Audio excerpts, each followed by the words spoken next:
Hello student, स्वागत है आप सभी का फैक्ट एक्सा के एक नए वीडियो में। और जैसा कि आप सभी स्टूडेंट्स को मालूम है कि यूपी स्कॉलरशिप 2024-25 का जो स्टेटस है वो रिलीज कर दिया गया है। मैंने आपको पिछली वीडियो के माध्यम से कल के डेट में इन्फॉर्मेशन दिया था कि किन बच्चों को करेक्शन वगैरह कराना है, किन बच्चों को करेक्शन नहीं कराना है।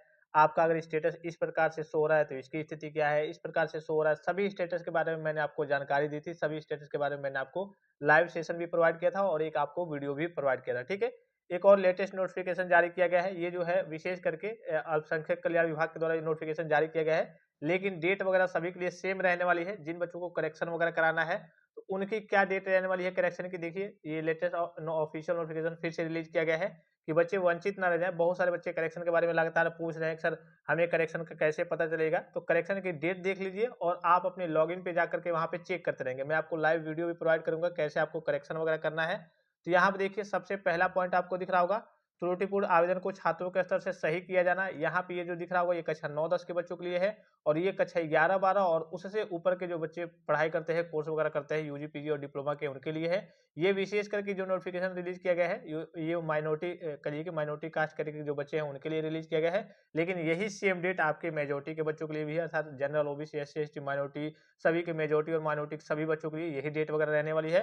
तो आपको मालूम है कि 9-10 के बच्चों का करेक्शन हो रहा है 29 जनवरी से लेकर के 3 फरवरी के बीच में। और जो post matric other than inter और पोस्ट मैट्रिक अर्थात कक्षा 11-12 और उससे ऊपर के बच्चे हैं उनका 5 फरवरी से लेकर के और 10 फरवरी के बीच में आपका करेक्शन वगैरह होने वाला है।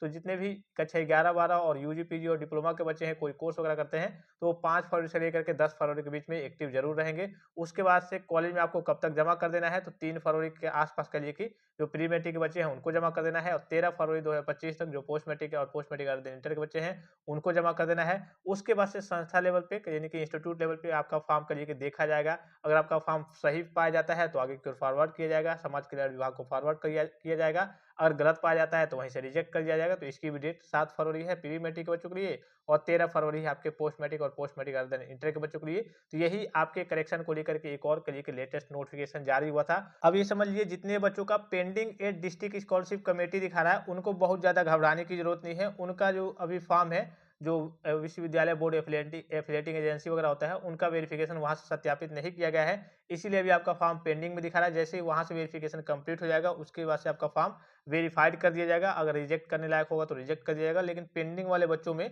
रिजेक्शन की समस्या बहुत कम आती है, बहुत रेयर केस में आती है। जैसे ही आपका इस डेट में करिए कि करेक्शन वगैरह होता है तो आप भी देखते रहेंगे। जैसे पिछली बार की मैं बात करूं तो करेक्शन का मौका उन्हीं बच्चों को मिला था जिनके फॉर्म में गड़बड़ी थी। ठीक है, मान लीजिए सपोज कीजिए कि अभी आपका पेंडिंग दिखा रहा है, मान लीजिए कि करेक्शन की डेट अब आ गई है, आपका सभी बच्चों का पोर्टल ओपन हो रहा है, तो आप भी देखेंगे वहां पे तो आपका पोर्टल ओपन नहीं होगा। अगर आपके में सारी चीजें सही होंगी तो आपको करेक्शन का मौका मिलेगा ही नहीं। भाई जाहिर सी बात है, विभाग को लग रहा है कि हाँ आपकी सारी चीजें सही है, भले ही आपका फॉर्म पेंडिंग में पड़ा हुआ है, तो वो आपको करेक्शन का पोर्टल आपके लिए देंगे ही नहीं। जिन बच्चों का गलत है उन्हीं को करेक्शन का पोर्टल पिछली बार मिला था, उन्हीं को करेक्शन करने का मौका मिला था। तो पेंडिंग वाले बच्चों को बहुत ज्यादा घबराने की जरूरत नहीं है। मैंने आपको पिछली वीडियो में कल की इन्फॉर्मेशन दी थी कि हाँ पेंडिंग वाले बच्चों को घबराने की जरूरत नहीं है। हाँ, अगर आपकी स्टेटस की स्थिति किसी और तरीके से है, संदेह की स्थिति में है, संदिग्ध की स्थिति में है, तो इस केस में आपको करेक्शन वगैरह कराना होगा। अगर आप करिए कि अपने नाम का इनकम सर्टिफिकेट वगैरह लगाए होंगे तो इस केस में आपको करेक्शन वगैरह कराना होगा। तो करेक्शन का पोर्टल जैसे ही ओपन होता है मैं आपको लाइव सेशन भी प्रोवाइड कर दूंगा, वीडियो प्रोवाइड कर दूंगा। आप सभी स्टूडेंट चैनल को सब्सक्राइब करके बेल आइकन को प्रेस करके ऑल पे क्लिक कर लेंगे और टेलीग्राम चैनल को जरूर ज्वाइन कर लेंगे। अन्य किसी प्रकार का संदेह हो, कोई जानकारी चाहिए तो आप कमेंट बॉक्स में कमेंट करके पूछ सकते हैं। फिलहाल इस वीडियो में इतना ही, इजाजत दीजिए, धन्यवाद, थैंक्स फॉर वॉचिंग, मिलते हैं नेक्स्ट वीडियो में।